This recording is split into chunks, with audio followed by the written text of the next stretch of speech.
اردو زبان میں اپنی گفتگو لے کر حاضر ہیں۔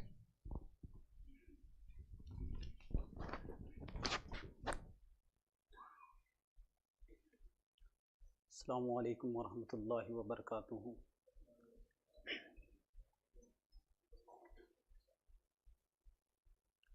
نحمدہ ونصلی علی رسولہ الکریم، اما بعد، فاعوذ باللہ من الشیطان الرجیم، بسم اللہ الرحمن الرحیم۔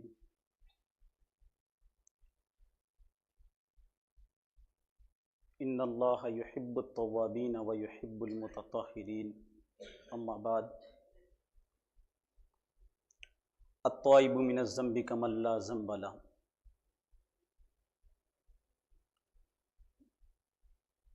تمام قسم کی تعریف و توصیف اللہ وحدہ لا شریک کے لیے ہے، اور تمام قسم کے درود و سلام نبی کریم صلی اللہ علیہ وآلہ وسلم کی ذات مبارکہ کے لیے ہے۔ آج میں آپ حضرات کے سامنے توبہ کی حقیقت اور اس کی اہمیت پر روشنی ڈالنے کی کوشش کر رہا ہوں، اور میں اپنے آپ کو بہت ہی زیادہ خوش نصیب سمجھ رہا ہوں کہ مجھے آپ جیسی مقدس شخصیات کے سامنے لب کشائی کی جسارت حاصل کرنے کا موقع ملا۔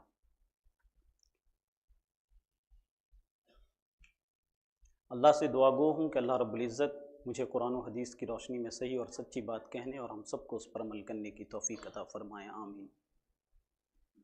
پہلے ہم یہ سمجھیں کہ توبہ کیا ہے۔ لفظ توبہ، اس کا مادہ تا واو با ہے۔ توب مصدر ہے جس کے معنی رجوع کرنے کو آتے ہیں، جیسے کہتے ہیں کہ تاب عن ذنبہ، یعنی اس نے اپنے گناہوں سے رجوع کر لیا، اور توبہ کرنے والے کو تائب کہتے ہیں، اور ترک گناہ معذرت کی بہترین صورت ہے۔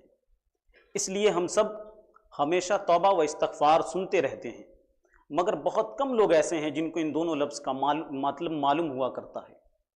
توبہ کہتے ہیں کہ پچھلے گناہوں پر شرمندہ ہو کر آئندہ نہ کرنے کا عزم کرنے کا نام توبہ ہے، اور استغفار کہتے ہیں کہ جو گناہ ہو چکا ہے اس سے معافی مانگنے کا نام استغفار ہے، اور جو شخص اخلاص کے ساتھ توبہ کرتا ہے تو اللہ تعالیٰ اسے اپنا ولی بنا لیتا ہے، اور اس کی عمر طویل کر دیتا ہے، اور اس کی رزق میں فراوانی کر دیتا ہے۔ تو اب ہمیں چاہیے کہ جب کبھی کوئی گناہ ہو جائے تو فوراً اللہ کی طرف متوجہ ہو، کیونکہ اللہ نے قرآن میں ارشاد فرمایا، ان اللہ یحب التوابین ویحب المتطہرین، بے شک اللہ تعالیٰ توبہ کرنے والوں اور پاکیزہ رہنے والوں سے محبت فرماتا ہے۔ اسی طرح دوسری جگہ پر ارشاد فرمایا، وتوبوا الی اللہ جمیعا ایھا المؤمنون لعلکم تفلحون، اور اے ایمان والو تم سب کے سب اللہ کی طرف توبہ کرو تاکہ تم لوگ کامیاب ہو جاؤ۔ اللہ تعالیٰ نے اپنے بندوں کے لیے توبہ کا دروازہ ہمیشہ کھلا رکھا ہے، خواہ انسان کتنا ہی گناہگار کیوں نہ ہو، اگر وہ سچے دل سے توبہ کرتا ہے تو اللہ نہ صرف اس کے گناہ کو معاف کرتا ہے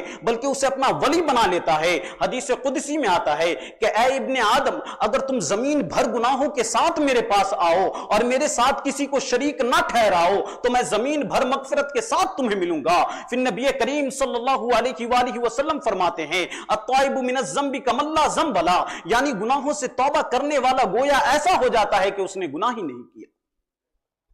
گناہ انسان کے دل پر زنگ لگا دیتا ہے، توبہ اس زنگ کو صاف کر دیتی ہے، پھر انسان کا دل اللہ کی محبت اور نور سے بھر جاتا ہے، پھر وہ اللہ کے قریب ہو جاتا ہے اور اللہ اس کے قریب ہو جاتا ہے، پھر وہ اللہ کا ولی بن جاتا ہے اور اللہ اس کا ولی بن جاتا ہے۔